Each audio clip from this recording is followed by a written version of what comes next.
अगर रेगिस्तान में पानी खोजने का और अपनी ज़िंदगी, आइए मुश्किल से हाथों में खजाना पड़ता है। चूँकि वे इतने महत्वपूर्ण कवि हैं कि मैं उनके इससे ज़्यादा कुछ नहीं कह सकता।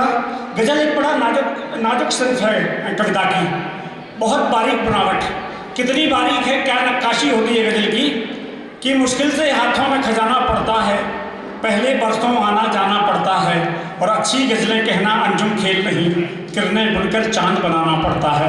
और इस हुनर में जैसे महारत है उसका नाम होता है जगदीश ताबिश साहब, जो आपके अपने नगर के हैं, आपके अपने हैं और नमन करते हैं। अभी तक हमारे पंकज जी मंच को चला रहे थे। मंच पे बहुत अच्छे अच्छे साहित्यकार, बड़े बड़े कवि, देश के जाने माने लोग हैं। मेरा सौभाग्य है कि जब ये गाड़ी से उतरे तो सबसे पहले मैं ही वहीं खड़ा था। मुझे आदेश हुआ कि स्वागत करें।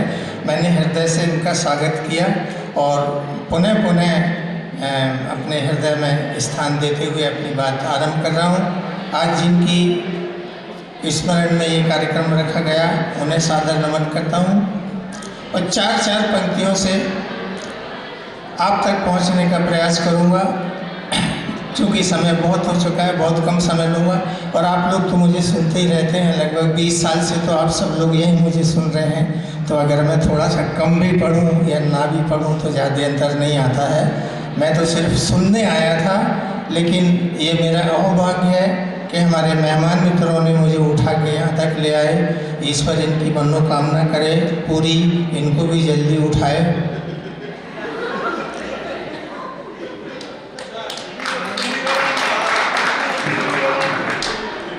मैं इनमें सबसे छोटा हूँ।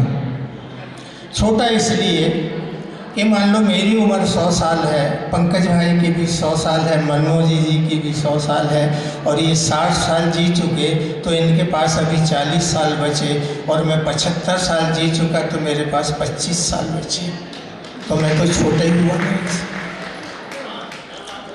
तो फिर भी जैसा कहा उस लायक हूँ नहीं, आपके बीच का व्यक्ति हूँ। चार चार पंक्तियों से अपनी बात शुरू करता हूँ, सुनिएगा।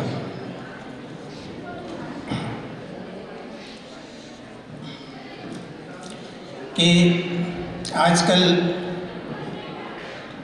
प्यार क्या है, दिखावे का रह गया है या सच में होता है? दोनों में बहुत फर्क है। कुछ लोग ऐसे होते हैं जिनके मन में कुछ होता है और बाहर कुछ बोलते हैं, बड़ी प्यारी प्यारी बातें बोलेंगे और अंदर जो है ना ऐसी गांठें भरी होती हैं, इतना मलबा भरा होता है कि निकालना मुश्किल होता है। तब मैं चार पंक्तियों में अपनी बात आपके सामने रखना चाहता हूँ, पसंद आए तो आशीर्वाद दीजिएगा। कि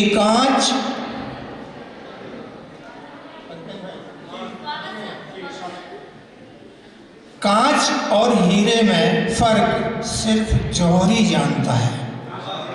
कांच और हीरे में फर्क सिर्फ जौहरी जानता है। और तुम पूछ रहे हो मेरी कीमत, मैं तुम्हें क्या बता दूं? कांच हूं कि हीरा हूं? कांच और हीरे में फर्क सिर्फ जौहरी जानता है। तुम पूछ रहे हो मेरी कीमत, मैं तुम्हें क्या बता दूं? ऐसा करो तुम मुझे नफरत की नज़र से देखो और मैं तुम्हें प्यार की नज़रों से देखना सिखा दूं। ऐसा करो तुम मुझे नफरत की नज़र से देखो और मैं तुम्हें प्यार की नज़रों से देखना सिखा दूं। किस आदमी की ज़िंदगी में गम नहीं आते? हर आदमी को तकलीफ़ होती है। तब मैं कहता हूँ कि आदमी हो तो गम को पी जाओ, आदमी हो तो गम को पी जाओ, आदमी हो तो गम को पी जाओ, वरना गम आदमी को पीता है। और लोग नफरत करें या प्यार करें, लोग नफरत करें या प्यार करें, जीने वाला तो फिर भी जीता है। लोग नफरत करें या प्यार करें, जीने वाला तो फिर भी जीता है। और सब एक और बड़ी सामाजिक विसंगति पे आपका ध्यान ले जाना चाहता हूँ कि साफ दिल से दोस्ती का हाथ बढ़ाते, अगर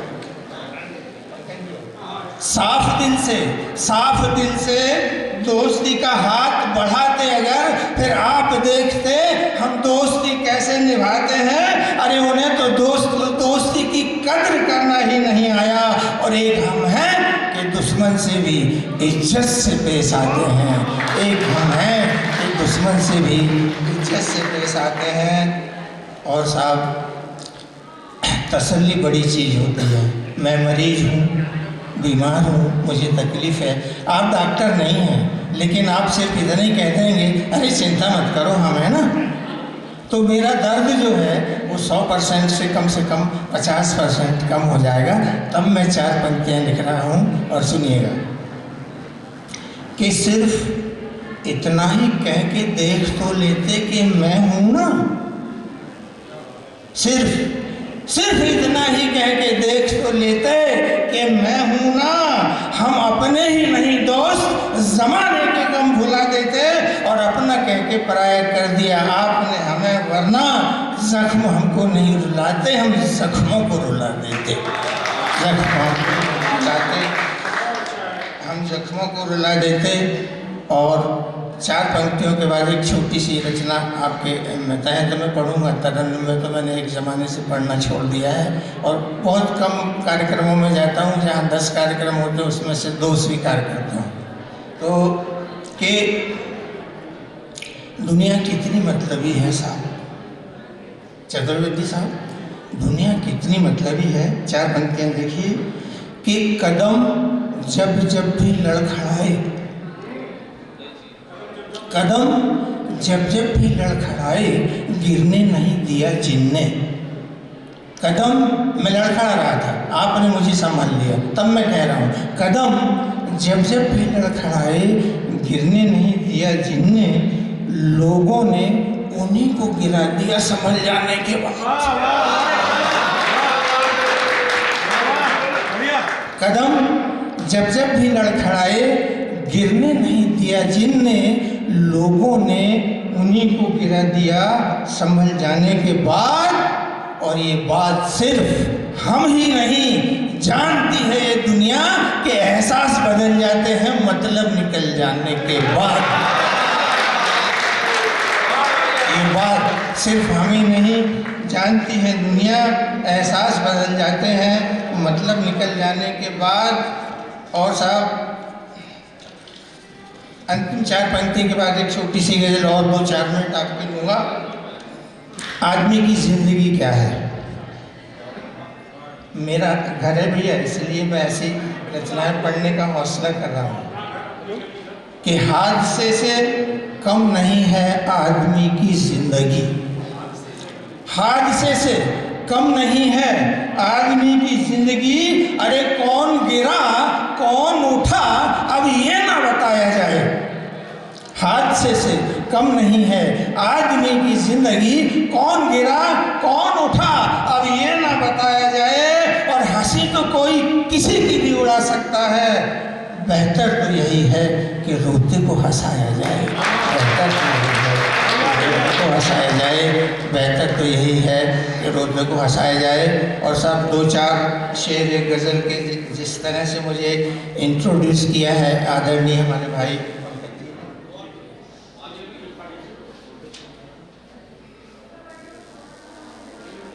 मतलब अर्ज कर रहा हूँ कि 2 लोगों में प्यार है और किसी कारण से उनमें अलगाव हो गया। तब मैं लिखता हूँ कि यूं भी हमारे दिल को जलाने की जरूरत क्या थी। यूं भी हमारे दिल को जलाने की जरूरत क्या थी। और जब प्यार नहीं था तो जताने की जरूरत क्या थी। यूं भी हमारे दिल को जलाने की ज़रूरत क्या थी।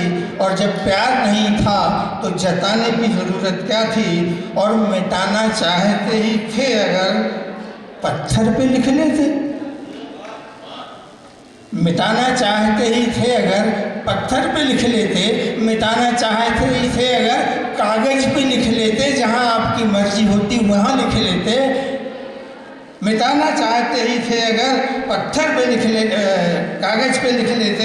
अरे पत्थर पे मेरा नाम लिखाने की ज़रूरत क्या थी जो कभी नहीं मिटे। पत्थर पे मेरा नाम लिखाने की ज़रूरत क्या थी। और ये बड़ा नाजुक सी दो पंक्तियाँ हैं साहब कि हमसे थी अगर कोई शिकायत तो हम ही से कहते। हमसे थी अगर कोई शिकायत तो हम ही से कहते। हमसे थी अगर कोई शिकायत, हमसे थी अगर कोई शिकायत तो हम ही से कहते। लेकिन हमारे बीच ज़माने की ज़रूरत क्या थी। लेकिन हमारे बीच ज़माने की ज़रूरत क्या थी। मिटाना चाहते ही थे। और साहब इल्ज़ाम तो आपने बढ़िया लगा दिया। अरे तुम तो बेवफा हो, हम बावफा हैं, तुम बेवफा हो, या तुम बावफा हो, हम बेवफा हैं। तब मैं कहता हूँ कि सिर्फ हम ही नहीं, बराबरी के जिम्मेवार आप भी थे। प्यार हमने थोड़ी नहीं किया। अरे भाई एक लड़की शिकायत कर रही है छत से कि वो दूसरी छत से लड़का मुझे देख रहा है, और वो लड़का कहता है कि लड़की मुझे देख रही है। अब मेरी समझ में एक बात नहीं आई, लड़की को कैसे मालूम कि लड़का उसको देख रहा है, या लड़के को कैसे मालूम कि लड़की उसको देख रही। एक दूसरे को तो देखा ही होगा ना, नहीं तो कैसे बताएंगे आपके कौन किसको देख रहा है। तब मैं कहता हूँ साहब कि चलिए माना हम बहुत बुरे थे। गणेश भैया ऐसा है तपेश जी, कई बार ये देख लेने के अर्थ भी बदल जाते हैं। जैसे वो लड़का लड़की को देख रहा था तो उसे देखती हुई लड़की ने कहा कि ऐसे मत देख वरना मैं तुझे देख लूँ। भाई आपको कैसे पता है कि मैंने आपको देखा। जब तक आप मुझे नहीं देखेंगे तो आपको भी नहीं पता होगा कि मैंने आपको देखा। तो देखा तो कुछ तो है, ये सच है। आपने मुझे देखा और मैंने आपको देखते हुए देखा। देख हाँ सही बात है। चलिए माना आप बहुत अच्छे हैं।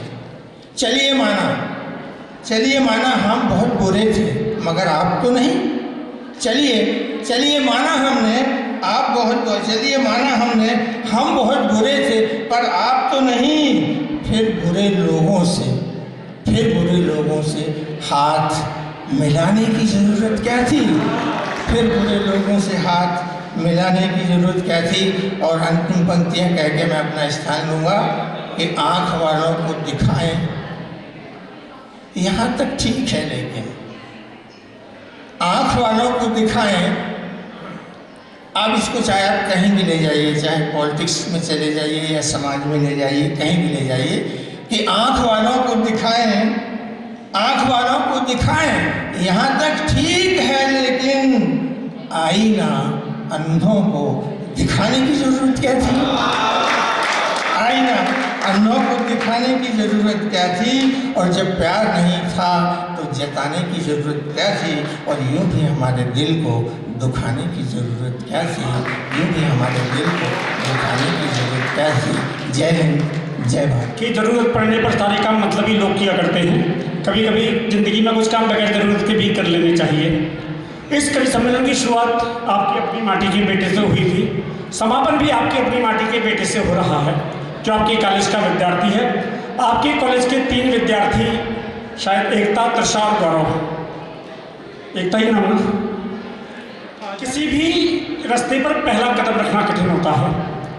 ईश्वर करे जब ये आपको कहीं बड़े मंचों पर, कभी किसी बड़े चैनल पर दिखाई दे तो आप इस गर्व और गौरव के भाव से भरे कि तृषा, काजल और गौरव ये हमारे साथ पड़े हुए लोग हैं। कभी हमारे बगल में बैठते थे, आज ये काव्याकाश का सितारा बने हुए हैं। ऐसी शुभकामनाएं और ऐसी शुभ भावनाएं हम अपनी तालियों के माध्यम से उन्हें प्रदान करें। गौरव भाई का काव्य पाठ अभी यहाँ रह गया है, मैं उसे निवेदन करता हूँ। और माननीय अतिथिगण और माननीय सभी कुछ पंक्तियाँ प्रस्तुत करने जा रहा हूँ जो कुछ इस प्रकार है। हृदय में विश्वास भर, आकाश की तू और देख, कायरता को त्याग कर तू स्वयं का ही जोर देख। माना कि अंधेरा घना और पथ तेरा अनजान है, माना कि अंधेरा घना और पथ तेरा अनजान है, पर याद रख तेरे भीतर छुपा एक तूफान है। तू गिरकर भी संभलना सीख, मुश्किल में भी चलना सीख, जो हर बाधा को टाल दे ऐसी आग में जलना सीख।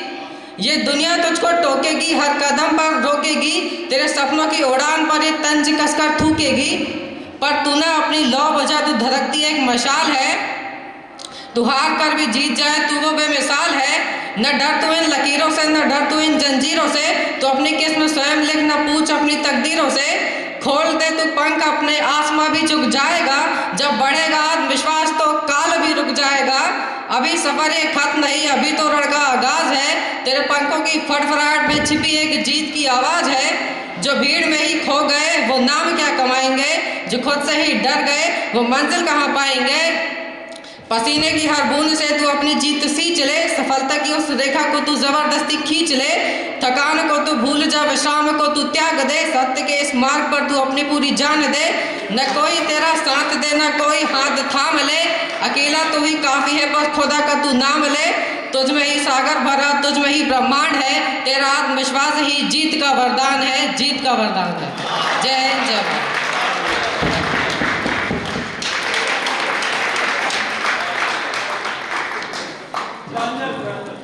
परम आदरणीय जमीन पर बैठे जमींदार साहबों, चेयर पर बैठे चेयरमैन साहबों, गद्दी पे धरे गद्दी के गद्दारों, आपके चरणों में मेरा कोटि कोटि नमन। मैं बहुत दूर से थका हारा आया हूँ और जिन एंकर भाई साहब ने मुझे उठाया है, मैं भगवान से ऐसी दुआ करता हूँ कि भगवान भी उनको उठा ले।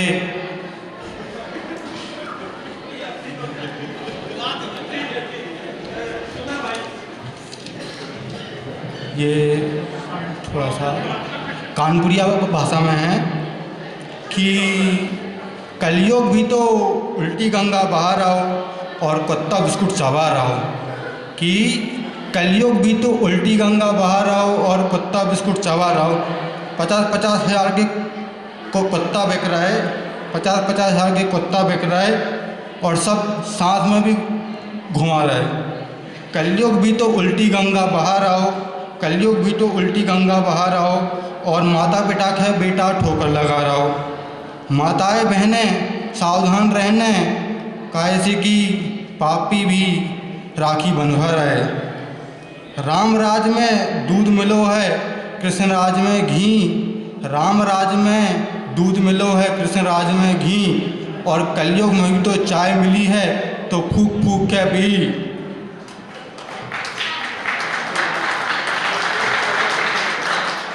गलियां गलियां चाय मिलत हैं, चाय पियो मनमानी। गलियां गलियां चाय मिलत हैं, चाय पियो मनमानी।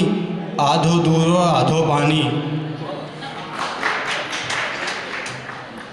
कभी बाय चांस याद आ जाए मेरी, तो मुझे लगा लेना फ़ोन और फ़ोन उठा के ये मत कहना कि हम आपके हैं कौन। क्या बात है।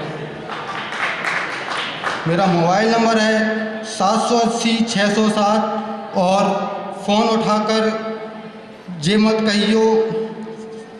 मेरा मोबाइल नंबर है 780-607 और फ़ोन उठाकर जब कर लिए जब चाहिए बात। ऐसी वजह की महफिल में जान आ जाए। निवेदन करूंगा कि आप सब जो यहाँ पधारे इस सारे कवि आए, उनका आभार व्यक्त करें। ये माइक तपेश जी वहाँ तक पहुँचा दें आदरणीय। ये सौभाग्य है, काव्य अनुभूति का सौभाग्य हमको प्राप्त हुआ। एक बात और है कि एक बहुत अच्छे कवि जो आ रहे थे सिवनी के लिए, परंतु उनकी नींद खुली सागर में। अब वो सागर से वो फोन करते हैं कि सर आने में सागर से अगर मैं कार से आऊँगा तो उनका 5 घंटे लग जाएंगे, 4-5 बज जाएंगे, नहीं आ पाते, इसलिए हमने कब रहने दीजिए। नहीं तो वो ऐसे कवि थे। आज शायद यहाँ पे कुछ प्रबुद्ध श्रोतागण बैठे हैं जिन्होंने गिरेंद्र भदौरिया जी को सुना होगा। गिरेंद्र भदौरिया जी छंद के सम्राट जिनको कहा जाता है। सिवनी जिले से उनको बहुत बड़ी चाहत थी और मेरे एकमात्र कहने से, पंकज अंगार के एकमात्र कहने से वो सिवनी आ जाते थे। और देवलोक गमन हुआ। वो वास्तव में उनके छंदों का अनुभव हमने लिया है और उन्हीं छंदों से प्रेरित होकर के मैंने भी अपनी एक छंद गीत लिखा है। परंतु एक छंद व्याकरण की किताब भी निकलने वाली है जिसमें मापनी के आधार पर, जैसे विधाता चंद्र रहता ना, सजीले सपन सजाकर चले हैं, 1 2 2 की मात्रा है ना, हटीले अगन मन बसाकर चले हैं। हाँ, कोई दीवाना कहता है कोई, है ना, तो अकेले अकेले कहाँ जा रहे हो हमें सजाते हैं, और कहीं भी किधर भी पचक्कर चले हैं, बड़ी शान से फिर डगर नापते हैं। ये छंद गीत में आपको देखने को मिलेंगे। अगर बहुत सारे ऐसे व्यंग के माध्यम से छंदों का मैंने यहाँ पे समावेश किया है, और मैंने यहाँ पे जितने भी कवियों को सुना, मुझे ऐसा लगता है कि मैं उनसे बहुत ही ज़्यादा कम हूँ। आदरणीय हमारे वरिष्ठ साहित्यकार श्री रमेश श्रीवास्तव जी का मैं हृदय से अभिनंदन करता हूँ। सम्माननीय श्री गणेश गुप्ता जी, भारत विकास परिषद के प्रांतीय संयोजक और जिला संरक्षक, जिनके माध्यम से आप समोसे खा रहे हैं। नटराज के जो समोसे हैं फेमस होते हैं, पूरे सिवनी जिले की जो शान है, पहचान है, नटराज के समोसे। मैं हृदय से उनका अभिनंदन करता हूँ, गणेश गुप्ता जी का। और हमारे माटी का एक हर कार्यक्रम में बुलवाना है, हर कार्यक्रम में आते हो, हर कार्यक्रम में आते हैं, और हर कार्यक्रम में समोसे आपको मुफ्त में दिखलाते हैं। हमारे माटी के 2 2 लाल यहाँ बैठे हैं, 2 2 के बहुत सारे लाल हैं, परंतु अभी जो नवोदित जिन्होंने सिवनी शहर को पहचान दी है, हमारे बीच में हास्य के सम्राट मुकेश मनमोजी जी का मैं हृदय से सम्मान करता हूँ। श्री अवनीश पाठक ओज के कवि, जिन्होंने इसकी ओपनिंग की थी इस कार्यक्रम की, उनका भी हृदय से अभिनंदन करता हूँ। श्री रजनी श्रीवास्तव जी दिल्ली से आई, मैं उनका हृदय से अभिनंदन करता हूँ। बहुत अच्छी रचना से आप लोगों को सम्मानित किया उन्होंने, और आशा है आप लोग भी उनकी रचनाओं का आनंद लिया होगा आप लोगों ने। मैं सम्माननीय श्री हरीश पांडे जी का बहुत बहुत धन्यवाद देना चाहूँगा कि इन्होंने अपना शूटिंग का कार्यक्रम छोड़ करके एक छोटे से अनुरोध में इन्होंने अपना समय दिया यहाँ पर। मैं उनका हृदय से अभिनंदन देना चाहता हूँ। बहुत अच्छे गीतकार जिसका आपने आनंद लिया, और इस मंच को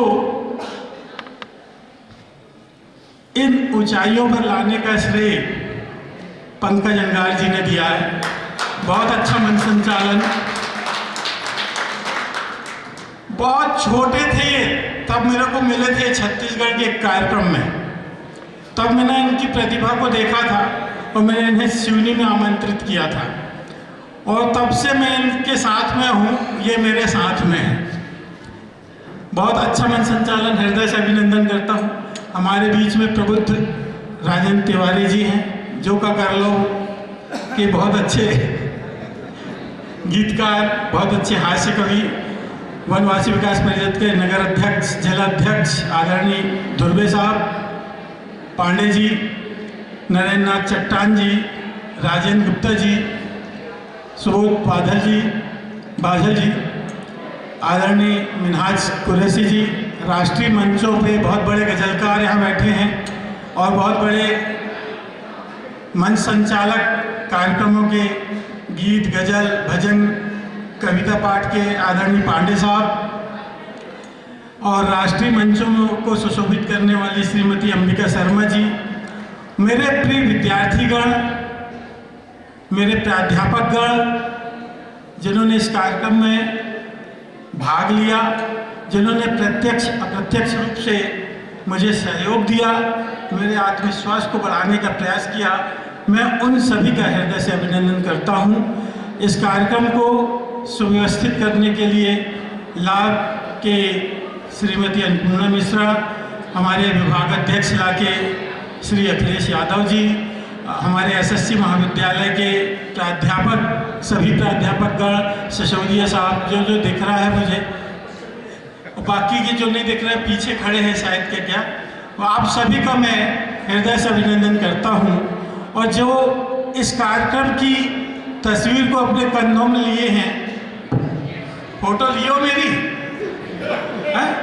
मंच की अच्छी सी, आपका भी हृदय से अभिनंदन और आप सभी का हृदय से अभिनंदन। धन्यवाद। जय माँ भारती, वंदे मातरम, भारत माता की, भारत माता की। ये सारे कवि, मैं बहुत छोटा था जब मैं उन्हें पहली बार मिला था, और उन्होंने कहा कि मैं इन कवियों से बहुत छोटा हूँ। मैं उनके बारे में एक बात कहना चाहता हूँ, उनकी बात आपके बारे में भी कहना चाहता हूँ। हम भारत के बेटे हैं, हम दुनिया में कहीं भी हों, हम उस देश की तकदीर बदलने वाले लोग हैं। तब मैं कहना चाहता हूँ कि हरा भरा इस धरती का हम हर एक कोना कर देंगे, हरा भरा इस धरती का हम हर एक कोना कर देंगे, रंग प्यार के भरकर जग का रूप सलोना कर देंगे। और भारत माता, आपको भी कैसा बनना है कि भारत माता तेरे बेटे ऐसे पारस पत्थर हैं, जिस मिट्टी को छू लेंगे ये उसको सोना कर देंगे, जिस मिट्टी को छू लेंगे ये उसको सोना कर देंगे। और यही इस कवि सम्मेलन का उद्देश्य है कि हम आपको ऐसा प्रेरित कर सकें कि आप अपने जीवन को ऐसा बनाएं कि जिस मिट्टी को आप छुएं, दुनिया में आप कहीं त्रुटियाँ नहीं हों हमसे या हमारे कवियों से काव्य पाठ के दौरान। उसके लिए मैं व्यक्तिगत स्तर पर आपसे क्षमा प्रार्थी हूँ। कवि सम्मेलन आपको अच्छा लगा हो तो एक बार और इस बात का एहसास कराकर मुझे विदा दीजिएगा। अगली मुलाकात तक के लिए धन्यवाद, बहुत बहुत आभार।